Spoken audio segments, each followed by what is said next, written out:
You're listening to On the Way Home with your host, Debbie Shadia. Welcome to On the Way Home. I'm your host, Debbie Shadia. I'm the CEO of Blue Door, and we are pleased to welcome our guest today, Alana Jones. Alana is the Executive Director of Borden Place. Borden Place, Inc. began by answering a call from the community to save a neglected rooming house by bringing the building back to code. By building a relationship with neighbors who advocated to shut the building down, Borden Place is now a space where individuals get help they need to live harmoniously within their community.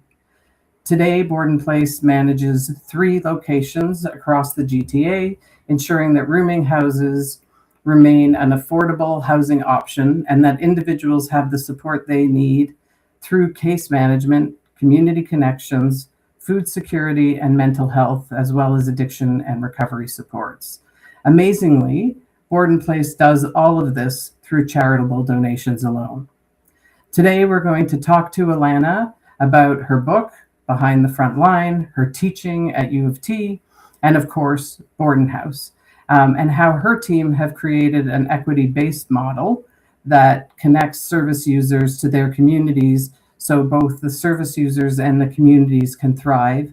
And you'll also hear about her innovative model around engaging landlords and what difference that's made, not only for the landlords, but for, most importantly, the service users and the work that they do. Alana, welcome, and thank you for joining us. We always start the show by asking our signature question: what does home mean to you?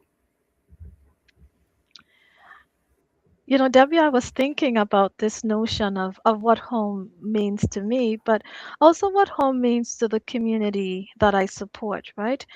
For me, home is that place that I walk into, that I can be vulnerable, that I can take risk. I could be myself, I can thrive, I could daydream, right? I could think about the things that are going well, that place in which I can think about things that are not going so well.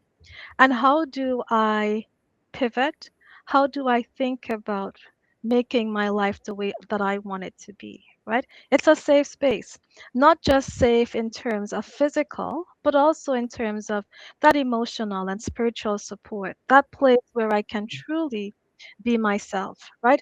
And really evolve and take risk, and that place that I can make mistakes and know that within the confinements of this space that I'm going to thrive. I'm going to bounce back. I'm going to find that community within here that is going to take me through some of the difficult days. And that's home for me. And that's what I thrive for in the communities that I work with, for them to have that experience themselves, regardless of age, gender, right? Regardless of where they are socioeconomically, to think about what do you really want for yourself, and you can do all that in the confines of this place called home. And that's what home means for me. So it's about safety and thriving, and for those that you work with, making sure that they also have those opportunities to have safety, be able to thrive, make mistakes, test, and grow as a person and in their communities. Yeah, thank you for sharing Absolutely. that. Yeah, thanks for sharing that. So in the last 25 years, you've spent time working in the housing and homelessness and community outreach, have been the sectors that you've worked within. From going back in time, what first drew you to this work? I'm not aging you, promise. What first drew you to this work, um, and what's kept you passionate about it all these years? You know, and interestingly, what brought me to this work was actually stuff that happened in my childhood. Uh, when my brother was around 15 years old, he left home. And he said that my mom had too much rule. He left home with a plan, and I talked about this in my book. He left home without a plan. He had a knapsack. All he know, he didn't want to be at home where there was so much rules. And so he comes around friends and family. 18, he was diagnosed with HIV. By age 25, he had died. And so I really, it always kind of had this place in my heart. Like, how do we have young people think about some of those choices. And at that time, they were saying no to drugs, but they were also talking about protect yourself from HIV, because in the early 90s, it was certainly on the rise in Trinidad. And so that was kind of my first draw to that work. And I started doing a lot of work volunteering at school, as well as in my community around this HIV awareness. And when I migrated in Toronto, I sat on the board as the youth representative at the Black Coalition for AIDS Prevention. And at that point, it really was starting to look at not just around people being impacted by HIV, but the stigma, right? That families had endured. My family had also, my immediate family. I remember folks not wanting to visit because they thought, well, my mom was taking care of my brother, and certainly, the um, what would you say? They seemed to feel that they were at risk Yeah. of being infected or contracting the virus. And so that really remained with me. And I moved on. There was a point when within the HIV sector, a lot of people were dying, right? My colleagues were passing away, the folks that we were working with, and I thought this was too much. So I moved to another AIDS service organization. And then I thought, I better start looking at housing or some other area where debt was not so prominent. And then I Um, landed in housing, and I realized that people were still dying, except it was the opioid crisis. It was premature aging. But what kept me here is the resiliency of community, is the ability to see folks transform their lives with the right support. And you asked that question about what is home, and I realized from my clients, home means different things, but they all deserve to have a home. They all deserve to have a place that they identify as home for them. Right. And it's around that place that is safe. And so that is what has kept me doing this work, and I am committed that everyone deserves housing, but I am committed to moving the needle a little bit more in that we move towards ending homelessness opposed to managing homelessness. I feel we're in this holding place as a sector where we're managing homelessness. There is this band-aid solution and we're just kind of keeping people steady, opposed to let's provide the right wraparound services. Let's provide various housing options and opportunities so people can move out of homelessness, and so that they can be stable and continue to thrive and be contributing citizens in the way that works best for them, not in the way that we're prescribing. So, thank you for sharing your personal story. It's obviously a deeply personal story but it impacts the choices you've made, your career, and the passion you've got for housing. Although it sounds like housing was supposed to be a bit of a relief emotionally, but the paths often do cross, right? Because those that we meet in housing come with all kinds of backgrounds and stories that Absolutely. overlap and come with their own tragedies that we share and learn about. So, thank you for sharing your story with us. In your book, you mentioned your book, so Behind the Front Line. It's become a curriculum for the University of Toronto. Congratulations. Thank you. What inspired you to write it? You talked a little bit about that in terms of your brother's story, but maybe talk a little bit more to us about what inspired you to write it. And do you hope that the students of what lessons do you hope that the students of the future and future leaders will take away from the book? Thank you so much. The book has an interesting story because when I started back in 2014, I was returning to York University to complete my master's, and I was excited and I was focused on the bricks and mortar of housing because I was seeing at that time that yes, we were finding housing, but the quality of housing, shoddy housing, right? And I thought, well, I want to figure out why is that? How can we improve that? I also knew that these types of housing were actually difficult for housing workers, right? You're saying to folks, exit the streets, come into this housing. It's of poor quality. The only comfort you can say is, but you're not on the street. And I that was not the most satisfying. And so how do you improve the bricks and mortar of the housing? Well, life happened, right? Life happened, and I needed to step away from the work. Divorce happens, but I became quite ill. And for the first time, I was diagnosed with clinical depression. And it got me in a place where I needed to reflect. That didn't just happen as a result of a failing marriage, it was accumulative. And through that process, I realized I was becoming this conduit, this receptacle for all kinds of chaotic stories, all sorts of complex stories that I was holding and had no pathway of telling those stories or ensuring that those stories came out of my mind so that I could continue to be a thriving individual, right? And and so that was really hard. And I started doing these debriefing circles. And I heard a lot of my colleagues talking about they would go home and cry. They would sit in the parking lot because having to find hope for individuals when you're not finding that hope and feeling that hope for yourself had become very difficult.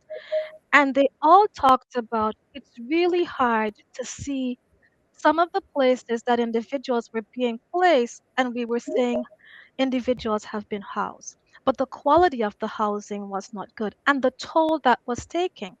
I was saying to my staff, abuse is not a part of my paycheck, but we were in a very abusive environment, right? The policies of the organization wasn't as strong as now, where you hear organizations saying when violence comes to the workplace, violence in the workplace is not okay.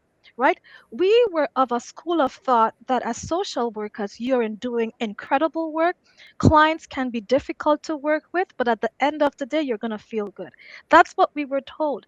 There wasn't this focus around trauma informed care, right? And if there Mhm. was trauma informed care, it was trauma informed care for the clients, not recognizing that as workers, we were also struggling. And so that everything came to a head in 2018. I had four family members passed away, violence, domestic violence, and I went back and I came back and I was just crying. I just couldn't pull myself together. Took a couple of months off of work, and there was this call to share one story with the homeless, the Canadian Alliance to End Homelessness. They had a homeless film festival in 2018. And I responded to that call, spoke to Cole a couple of times, and in one weekend, I wrote all of these stories, right? I created these composite stories because I was clear that I wanted to share with others. I wanted them to know that behind the front line, there was a lot of effort, there was a lot of hurt, there was a lot of thought, and there was a lot of intention in getting individuals housed, but it came with a price if you didn't take care of yourself, right? And how do we address psychological injury in the workplace without saying, I don't like this work, but rather than saying, this work is difficult, and how do we restore? How do we renew our energies to keep showing up for our clients? Because there's times you hit to the bottom of the barrel and there's nothing, right? And I Mhm. wanted folks to know that it wasn't about poor me as a worker. It was about this work has become extremely difficult. Folks are presenting more and more vulnerable. The opioid crisis is not going away. The housing, the lack of affordable housing is not going away. And how do we get society to understand that? How do we get managers and the powers that be to understand that this is a problem?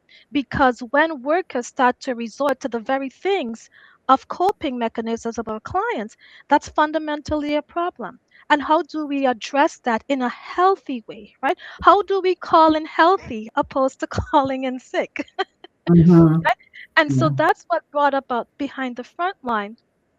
And I was really, really pleased when in conversation with the University of Toronto, and I had a conversation with my director, and I said to David Roberts, I said it would be really nice if I could have this as a curriculum. And he said, absolutely. There's so much meat here, right? There's so much substance, and students need to know what they're getting into. Even my mentor, Janet Westmaker Smith out in Calgary, she said, there's something here. It allows students to be able to see you're coming into a powerful sector. You're going to make a difference, but you got to be prepared. You got to take care of yourself. Self care has to be a priority to sustain in this work, right? Because we're first responders. Yeah, it's interesting. I learned those lessons early on in my. I worked in child welfare, Hmm. and I think it was the nursing profession who came up with the vicarious trauma Absolutely. term, right? Or compassion fatigue. Those terms that Hmm. teach us that it's normal to be vulnerable, right? And so it's how you balance that, how you find the positives in your work, all kinds of things. But telling the stories and normalizing that, obviously, very important. So people also realize the signs and know what to look for. It sounds like that was important to you. Absolutely. Yeah, Absolutely. yeah. Thank you for sharing that. Um, so, one of the ideas that you've been championing is expanding community care by including private landlords. You and I were talking about this before. And so, why is it so important to bring private landlords into the conversation about ending homelessness? And what role can they play? How has that been successful for the people that you serve? For me, it's really around changing the narrative. A number of organizations have really strong, I've been in the sector a long time and I've seen a number of organizations have strong relationships with private landlords, right? But I've also witnessed landlords being named as slumlords repeatedly, right? And a lot of it, I think, has to do with how do we, when we start working with a landlord, how do we educate those landlords? The federal government, the provincial government, and the city cannot end homelessness on their own. And so there is a commitment for us to engage businesses, private citizens, landlords, right? Developers to say, listen, you have a commodity that is priceless. But the individuals who have to go into those buildings are much more valuable, right? So, how do we get you to a place around social impact, right? You're not going to make funding, you're not going to get rich off of engaging in a partnership or a lease agreement with Board and Place Inc. and other organizations. But what you're going to do is end homelessness. What you're going to do is provide a home. What you're going to do is change the narrative about impact investing. Right? It's not about the dollars and cents, but it's them contributing to the social welfare of society. Right? And so we really wanted to change that narrative. Not every private landlord is a slumlord, of course, right? We had that. We had that when we started at 60 Borden. We came in because that landlord was a slumlord, right? We exited that building because that landlord was a slumlord. But that did not give us the opportunity to say we don't want to do this work anymore. In fact, it allowed us to think about how are we engaging landlords and how are we going to provide that education. And so the other three landlords that we're currently working with our leases, it wasn't just a conversation when we were talking about we want to lease your building.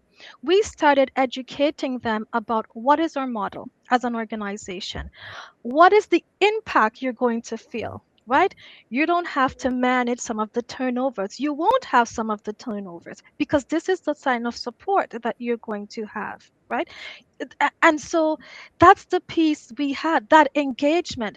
And it's an ongoing. We meet with our landlords, we have these conversations, they check in on us, right? We say to them, drop into the building, see how it's looking. Is there anything?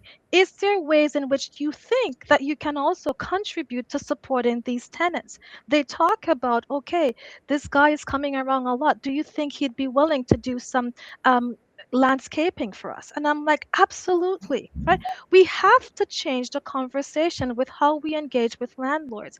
And so it also meant that when they had other vacancies where there wasn't a lease agreement, they started talking. Do you have any guys that you would be fit for this vacancy? And I'm just like, what is the rent? Is it affordable? Yeah. People that are full Good question. have poverty line. And a number of times we've gotten the rent below market rent. And that for me is significant. That for me is significant because they understand the value and we're not just going to try to make a profit. what their greatest profit is ensuring that each individual that comes into their space remains stable in their housing, remains supported in their housing, because any individual that moves out from our locations, they still have the benefit of accessing our meal programs, they still have mental health case management, they still have that support, right? And so the landlord will call to say, I've observed, I haven't seen this client in 3 days. Is he okay? Right? And the clients have also had an opportunity to get to know the landlords as well. And so there's this mutual community benefit. In addition, there are some clients who are living with those landlords that require support. They're not tenants of BPI, but we're committed to also providing those landlords, and they're just like, this makes things feel so much better for us, right? That there's this informed support that our tenants can have access to without them feeling labeled, because we know that there's a lot of discrimination. A lot of times people, vulnerable individuals who are in market, they refuse help because they don't want the stigma of being labeled as vulnerable or homeless, or having, a mental health disorder, substance use. And so it's been really, really great to watch this evolution for us as an organization in the last 3 years of individuals. We started off with 21 individuals in our buildings. Right now, we have 33 individuals across 3 buildings and 11 in community, Right. right? And they're in a combination of private landlords that we work with and nonprofit landlords. And again, it's such a beautiful thing to see people remain connected, knowing not just that they have the support of the organization, but that their landlord is not going to discriminate. And we want to expand on that. Our goal is to continue to expand on. We don't have the to say, can you work with this particular client? We'll work with the client, and our hope is that we'll eventually be able to take on some of those buildings as well. Right. Let me, it's not on the script, but let me ask you a question because I'm really interested in this, because you talked briefly about stigma. But that's one of our biggest barriers in this area, is trying to either, even if we're building our own building, the stigma of the neighbors, the stigma of, but within a building, how did you support the landlords to, I don't know if they started out with the level of stigma, and how you help them to overcome that and see the mutual benefits that could be achieved. Well, there's two things. We had two experiences. As I said, when we were at 60 board, and getting that landlord to see people beyond a paycheck was a difficult thing. But we Right. learned a lot. We learned a lot, that we had put a lot of focus on educating the tenants. We had put a lot of focus on educating the staff that were there. We had put a lot of focus on educating community, but the focus around educating the landlord wasn't there because there was so much resistance, right? And so as we engaged the buildings, don't forget we were kind of placed there, right? This Yeah. building was Yeah. going to close. So there were some things that we had no control over. So when we engaged in our second head lease agreement, we engaged with it in intention, right? And so we came out and we said, this is the profile of our clients, but this is the profile of our support. Right. Right? And that's what eliminated the stigma. And they ask questions. You're like, so how would you manage some individuals who are struggling with their substance abuse? Because we have that, there's a lot of damage to property. How do you manage that? And we said, these are some of the things we have in place. Now, granted, sometimes it's not always a success story. Right?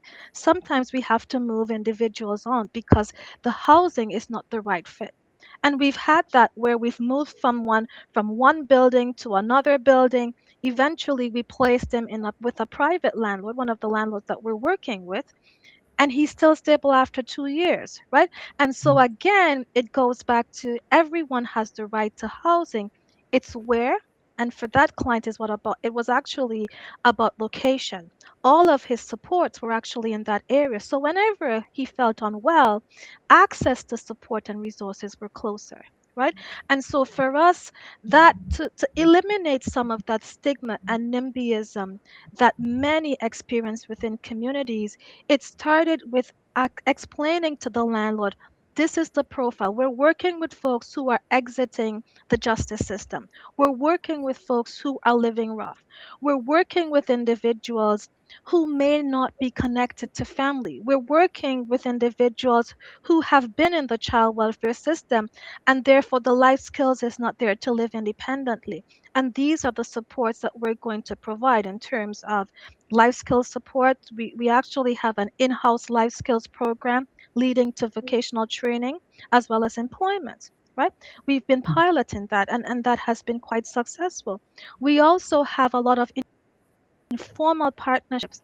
Partnerships are the movement of our organization. It really is. One of those things that happened at 60 Borden, though, was that commitment that the neighbors had in learning about the organization and what we were willing to do, right? And getting to understand the clients better.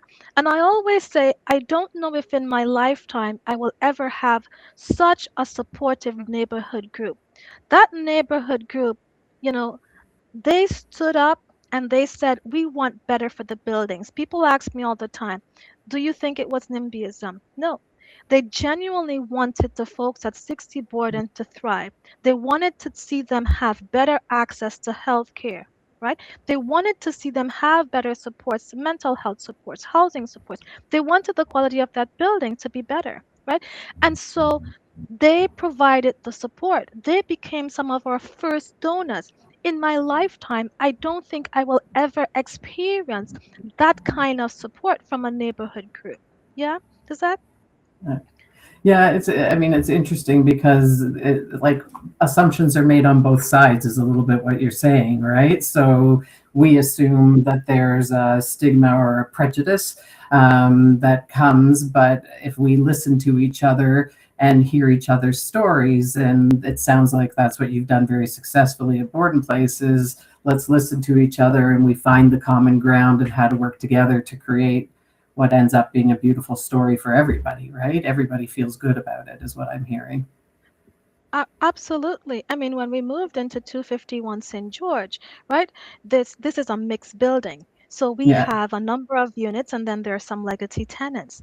But what I loved about that is that there were folks that they had genuine questions, right? yeah, Why is this individual here, right? They were used to this building being very different. And then some of those residents actually started accessing services, right? And we, we informed the landlord, this person is accessing services and that's okay. 'Cause, the landlord was a little bit concerned. Is that going to be a problem for you? And we said, absolutely not, right? This is where we provide support to individuals that need the support. They don't have to say that I am a client of Board and Place Inc., right? And so this organic process of taking care of community, and a year in of being there, some of the biggest resistors became some of our biggest champions. They will call me. By the way, I don't think so and so is doing well. I said, well, there's staff on site. I know, but I think you should check on them. yeah, So they became these allies, right?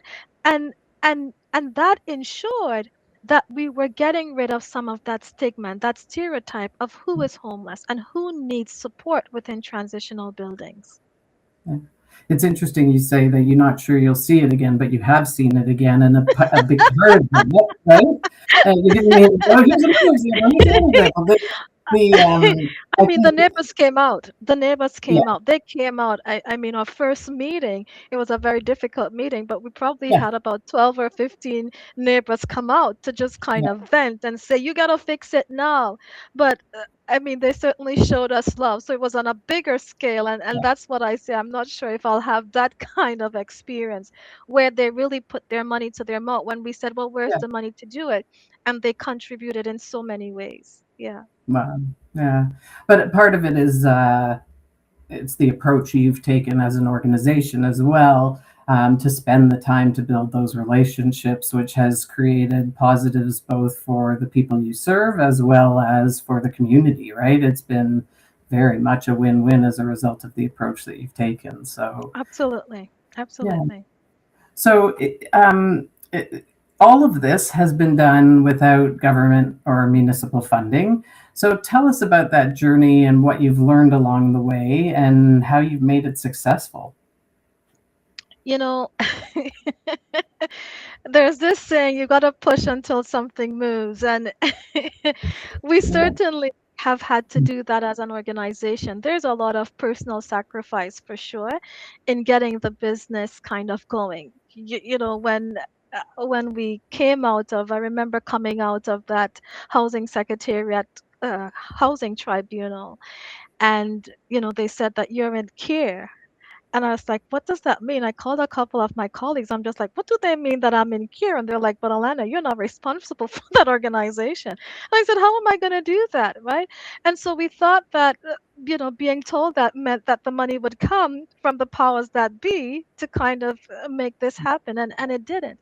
And so we started really fostering a lot of informal partnerships, right? We have some great partners like the Toronto Bail Program, Sinclair's multi-faith. They've it was so nice to be able to call them and say, what you're doing, we really believe in your vision. And that's what Board and Place is about. We've been able to have conversations with colleagues, in CAMH and so many people, we were able to call and say, this is what we're doing, practitioners to say, this is what we're doing and this is the shift that we're hoping for. And so it's through those partnerships, Ontario Works, ODSP, getting them on board to say, okay, rent direct, that would ensure that the rent is being paid and things like that.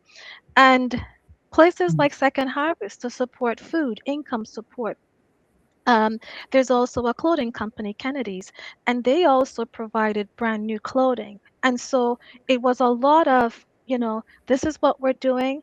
We had some private folks come forward and say, here is some money to kind of do the work. And so that's been instrumental. That's how we've been able to do this work through the generosity of in-kind donation. If you want to strike up an in-kind donation partnership, call Board and Place Inc. because There's a model. There's a model. we haven't figured out how to get the dollars yet, but we do have support from the United Way, who said, build some capacity. So we got a 3-year grant from the United Way to build some capacity, and that has been, instrumental in terms of training our staff. We have a young staffing team, and so we've invested in staff training. We've also invested in training for our residents as well. Right. And so that's what has kept us going. I mean, the in-kind donations. In fact, as we speak, on any given week, there's about $3,500 in donations that is going out of our organization to other organizations because we get too much. And so we're not keeping that for ourselves, we're sharing that with other organizations. So we're in an interesting place. In terms of in-kind donations, we're doing really well. We could keep people fed, we could keep people clothed, we have the supports, but the staffing cost continues to be one of the biggest costs for not just our organization, all organizations. And so it would That's be really great to have access to core funding. It's also taught us how to be able to utilize the skills and the abilities of our staff, right? So we went through this process of what are the skills that staff have brought to the table that they weren't hired for, and how do we utilize that? And so we've been able to utilize that as well. And the same with clients, right? We've done a lot of training up of our clients. We have 2 clients that have moved into supportive roles as well in a part-time capacity, and that's important. And that's how we've been able to really thrive as an organization despite the financial crunch that we continue to face because we don't have a funder. Yeah. yeah. There are lots of organizations who are starting out similar to how you started out, and helping to address what is a crisis in our communities around homelessness. From your perspective, what kinds of support do these organizations need most to create a lasting impact? Because I think you've talked about you're not just there to a quick fix and you're done. You're part of people's lives for the hmm long term in many cases. So what do organizations need to create that impact? I think you're to before you even start to think about the impact is what is your value? right? What are you intending? Like, what do you hold near and dear to your heart, right? In the next couple of months, we're going to work on our own strategic direction because we became an organization out of necessity. I certainly did not wake up one day saying, "Okay, I'm going to start this organization." Knock on rooming house doors and see what I can find. That didn't happen. So we had to we went through two kinds of transformation. So the first transformation was, you're kind of going from that place of responsive, right? You're going reactionary, sorry. You're kind of reacting to what's happening.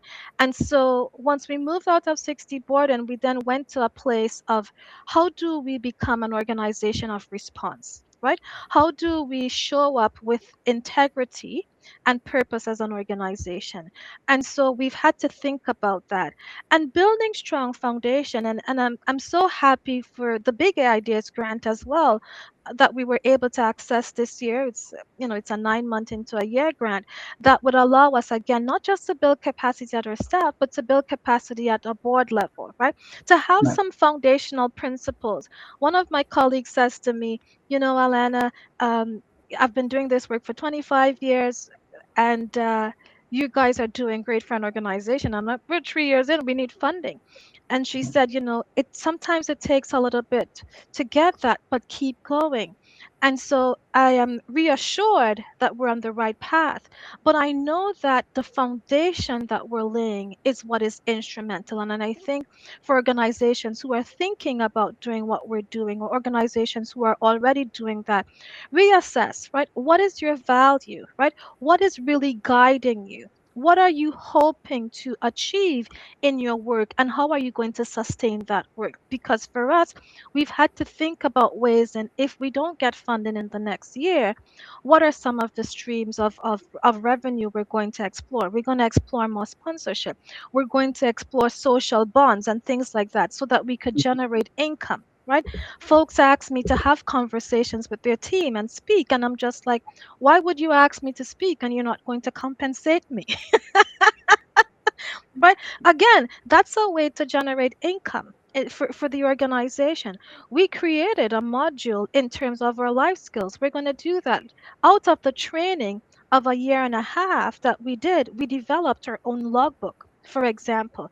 And that means that the data that we're collecting 24 hours a day is consistent, that could be uploaded onto our data system, right? So even though we don't have a funder that's guiding data, as an organization, we've put that process in place to ensure that once we become funded, we can say this is our data, right? And we track everything that we're doing as an organization. Those are some of the things, purposeful and intentional things, young organizations can do, I feel, to position themselves to remain impactful and sustainable. So, if I'm hearing you correctly, part of it is the mission focus. You talked about values, Absolutely.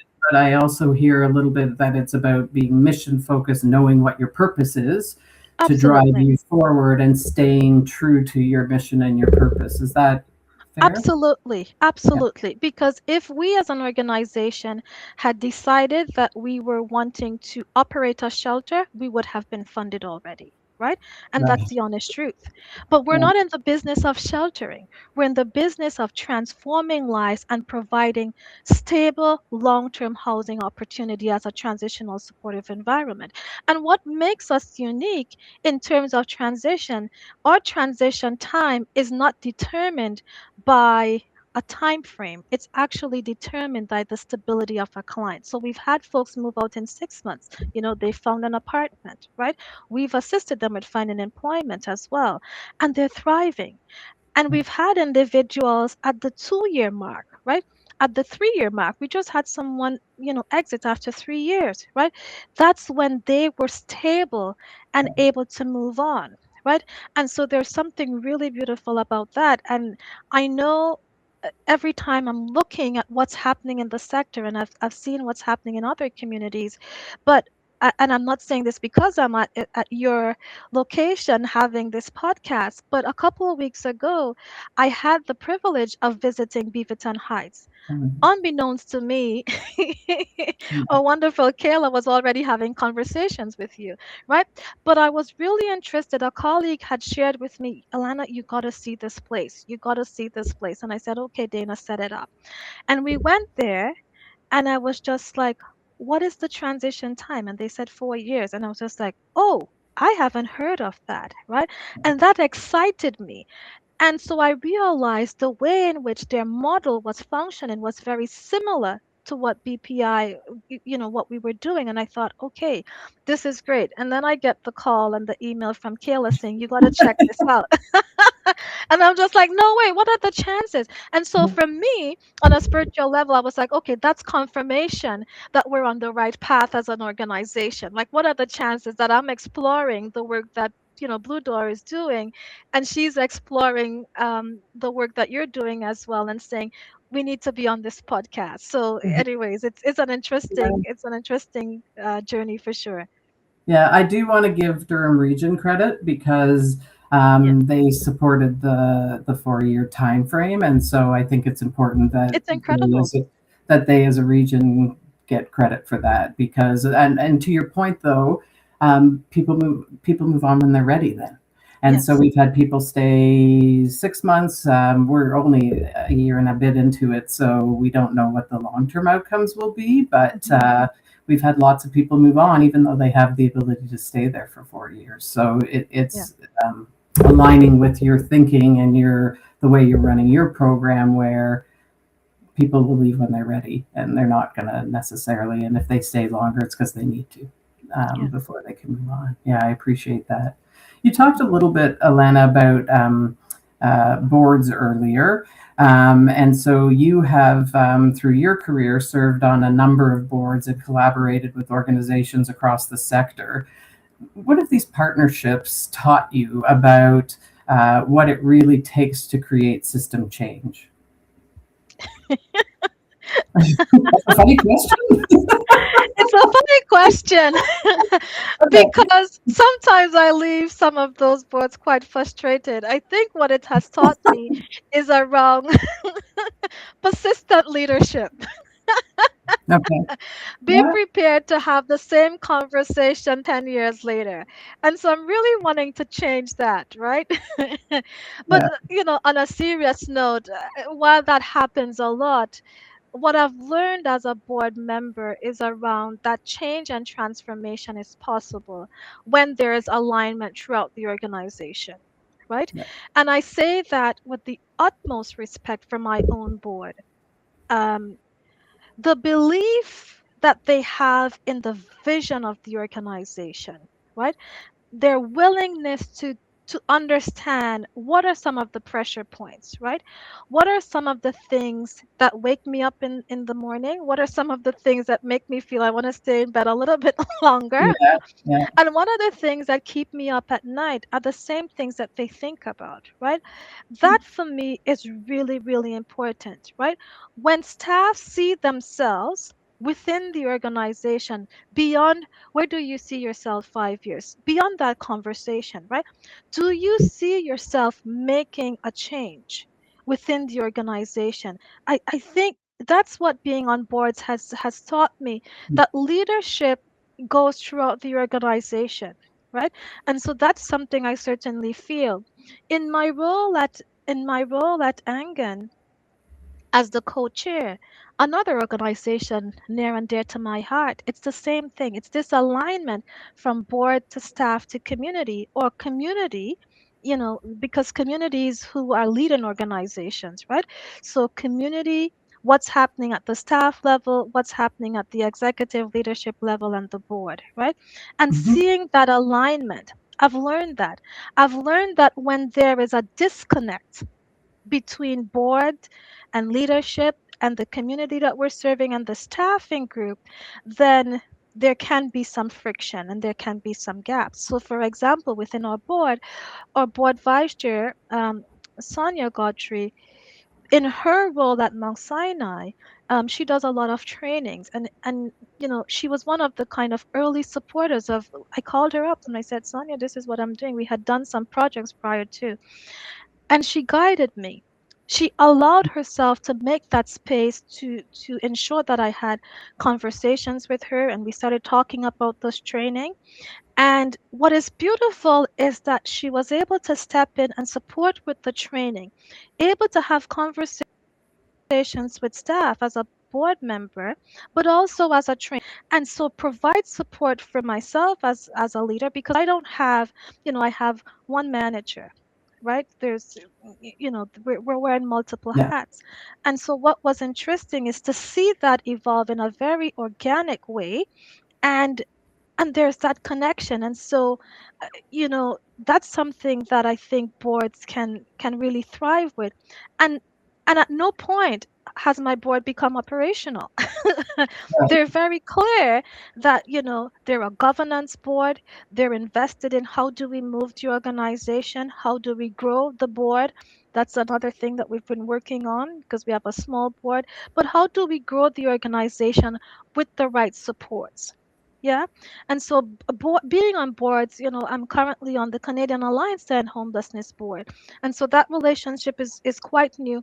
But I'm learning that the vision of the organization must trickle down to community, must trickle down to your staffing group, right? There must be that constant flow of collaboration for it to be effective. So you've talked to us a lot about the challenges, and we know, and particularly with your role on CAH, Canadian Alliance, you would know about the challenges across Canada. And so if it's policy, partnerships, community action, what do you think would make the biggest difference in improving housing access and equity? We got to listen to what community is saying. And that's the bottom line. I've seen a lot of research over the years. I've become drawn to research myself. I've seen a lot of research. And one of the things that bothers me sometimes is that the results that we wanted 25 years ago, we haven't been able to get it because we're still using some of the same approaches, right? And you can't get change if you continue to do the research and not apply the research, right? I mean, the work that we've done within substance use and mental health has progressed. I remember very early on in my career, I attended a presentation at CAMH by Dr. Gopamati, and he was talking about stuff that I was just like, I was so fascinated by the work. I walked out being like, oh my goodness, right? And he continued to do research and apply those principles in his practice. And a number of us as organizations, we're still doing some of the things in his early research. Like, what's Yeah. happening there, right? We've gone through what it is to focus on housing first, right? And so we've learned over the years that with housing first, we got to tweak some things, right? Right? We learned a lot with the Shea Swap project, right? But we also knew that we need to tweak things. But we're not making those tweaks. We're still kind of landing on some older policies, older protocols. We know that we have to. And so that's why I say we continue to be in this holding place of managing homelessness. Homelessness, in many ways, I feel that we contributed to the escalating costs in private market, right? Because we rolled out a number of social benefits and rent supplements, right? And we said Yeah. to landlords, here you go, we're going to supplement, right? And they started rising their costs, and we still supplemented. Did we Mm. take the time to educate those landlords, right? Yeah. There's something there. That's the Yeah. shift that needs to happen, right? Yeah. And so we somehow feel that we're going to get really good results by holding on to some of the early evolutions around how we address ending homelessness. It's not going to happen. How we collect data. And so you have smaller organizations like ourselves doing really impactful work, right? But we're not getting the funding because we don't have relationships with the city, or we don't have, we're too young as an organization. I remember saying to a funder, okay, but I've been in the sector for the last 25 years. right?